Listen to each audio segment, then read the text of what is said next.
It's all so touching. Turn it off, Boswell. I can't take it. Why can't I do something nice like that wacky tycoon? Why can't I give away $1 million? Surely there are some poor people left. An excellent idea, Boswell. Excellent. I'll give $1 million to the neediest schnook in the city. It's most discouraging. Everyone is so prosperous. Oh, for the good old days of the Depression. Here I am with $1 million to give away, and I can't find anybody poor enough. Ah, there he is. There's my man. Stop the car, Brinkley. You there, Ragamuffin. May I have a word with you?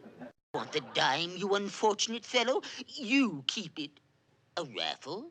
You are needy, aren't you? TC? Who's TC? You mean there are others? The alley? Oh, you poor unfortunate creatures. That settles it. Here's a check for $1 million made out to Top Cat. Here, take it to him. You're welcome. All right, Brinkley. Let's go home.